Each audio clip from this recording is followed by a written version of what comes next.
Bitcoin the sixth largest currency in the world. आज bitcoin की value पूरी दुनिया में $112 बिलियन के भी ऊपर है। पूरी दुनिया में बिटकॉइन के मिलियंस ऑफ यूज़र हैं और ये संख्या बढ़ती ही जा रही है। बिटकॉइन 2009 में शुरू हुई थी और पिछले 10 सालों में बिटकॉइन की वैल्यू कई गुना से बढ़ी है और ये आगे भी बढ़ती रहेगी। इस बड़ी सी बिटकॉइन क्रिप्टो करेंसी के पीछे जो टेक्नोलॉजी है वो है ब्लॉकचेन। सो ब्लॉकचेन है क्या? Blockchain is a digital laser of transaction. So blockchain एक डिजिटल लेजर है। अब यहाँ पे डिजिटल लेजर का क्या मतलब? लेजर यानी बही खाता, बही खाता यानी वो डॉक्यूमेंट जिसमें हम लोग ट्रांजैक्शन को नोट करते हैं कि किसके पास कितना ट्रांजैक्शन हुआ। अब ब्लॉकचेन एक इनकरप्टेबल डिजिटल लेजर है। ये एक डिजिटल लेजर तो है, एक बही खाता है, डिजिटल बही खाता, पर इनकरप्टेबल। इनकरप्टेबल मतलब इसे ना हैक किया जा सकता है, ना इसमें छेड़छाड़ की जा सकती है और ना इसे किसी भी तरह से मैनिपुलेट किया जा सकता है। क्यों? क्योंकि बिटकॉइन का स्ट्रक्चर ही ऐसा है कि उसे हैक नहीं किया जा सकता। इसके बारे में हम लोग आगे समझेंगे। बट ब्लॉकचेन बाकी नॉर्मल डिजिटल लेजर से अलग कैसे है और ये इससे ज़्यादा यूजफुल क्यों है? अब ब्लॉकचेन टेक्नोलॉजी में कुछ स्पेशल बातें हैं जो इसे बाकी नॉर्मल लेजर से अलग बनाती है और स्पेशल भी। So let's look at them. पहला, ब्लॉकचेन एक डिसेंट्रलाइज्ड नेटवर्क है।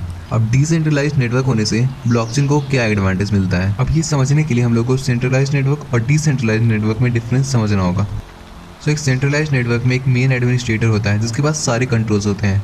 एक सेंट्रलाइज्ड नेटवर्क के अंदर जो भी ट्रांजैक्शंस होंगे वो मेन एडमिनिस्ट्रेटर से ही होकर ही जाएंगे। अगर मेन एडमिनिस्ट्रेटर चाहे तो किसी भी ट्रांजैक्शन को स्टॉप, डिलीट, फिर मॉडिफाई कर सकता है। जबकि डिसेंट्रलाइज्ड नेटवर्क में कोई एक एडमिनिस्ट्रेटर नहीं है। हर यूज़र अपने आप में एक एडमिनिस्ट्रेटर है, उसके पास अपने सारे राइट्स हैं और सारे कंट्रोल्स हैं। अब इससे एक बात क्लियर हो जाती है कि सेंट्रलाइज्ड नेटवर्क के मुकाबले डिसेंट्रलाइज्ड नेटवर्क में ट्रांसपेरेंसी ज़्यादा है और लोग डिसेंट्रलाइज्ड नेटवर्क पे ज़्यादा ट्रस्ट कर सकते हैं। इसके अलावा कोई मेन एडमिनिस्ट्रेटर ना होने की वजह से पूरी सिस्टम की एफिशिएंसी भी बहुत ज़्यादा बढ़ जाती है। अब डिसेंट्रलाइज्ड नेटवर्क का एक बहुत बड़ा बेनिफिट ये भी है कि उसे सेंट्रलाइज्ड नेटवर्क की तरह बहुत ईजिली मैनिपुलेट नहीं किया जा सकता। ऐसा क्यों? ये समझने के लिए हम लोग एक एग्जाम्पल लेते हैं।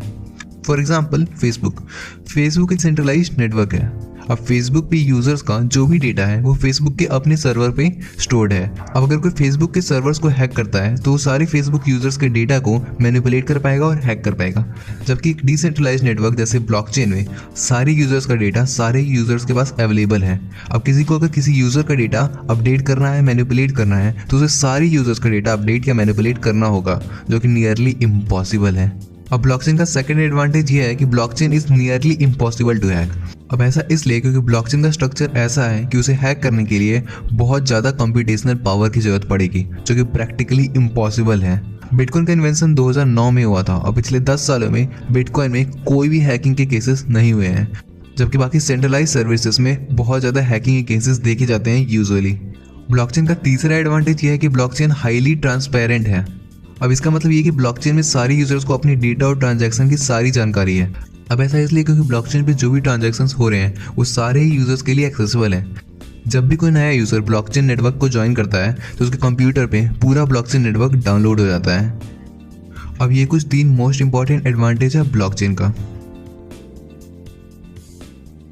So blockchain is a network of blocks in which each block contains 3 important things. First, hash.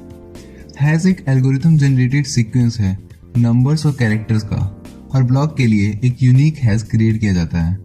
अब ब्लॉकचेन मैनेजमेंट के लिए हैश बहुत ही इंपॉर्टेंट है। सेकंड, टाइम स्टैम्प, वो टाइम जब ब्लॉक क्रिएट हुआ है। थर्ड, ट्रांजैक्शन डेटा, ये वो वैल्यूएबल डेटा है जिसके ट्रांजैक्शन के लिए ब्लॉक क्रिएट हुआ है। जब कोई नया यूजर ब्लॉकचेन को ज्वाइन करता है तो ब्लॉकचेन में एक नई ब्लॉक ऐड की जाती है। इस ब्लॉक में डेटा, टाइम स्टैम्प और हैश स्टोर होता है। अब जो ब्लॉकचेन है वो हर 10 मिनट में ऑटोमेटिकली अपडेट होता रहता है। ये पूरा प्रोसेस ऑटोमेटिक है और किसी एक सिस्टम के कंट्रोल में नहीं है। ब्लॉकचेन टेक्नोलॉजी के बहुत सारे यूज केसेस हैं और बिटकॉइन उनमें से बस एक है। The global bitcoin market is expected to be worth $20 billion by 2024. So there is a big and growing opportunity for new startups and businesses.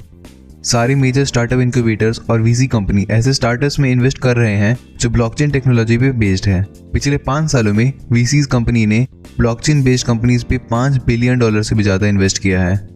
अब अगर सिर्फ बिटकॉइन की ही बात करें तो आज बिटकॉइन की वैल्यू $112 बिलियन हो चुकी है और बिटकॉइन अब दुनिया की 6th लार्जेस्ट करेंसी है। बिटकॉइन को लेकर पब्लिक सेंटिमेंट्स भी अब एक पॉजिटिव मैनर में चेंज हो रहे हैं।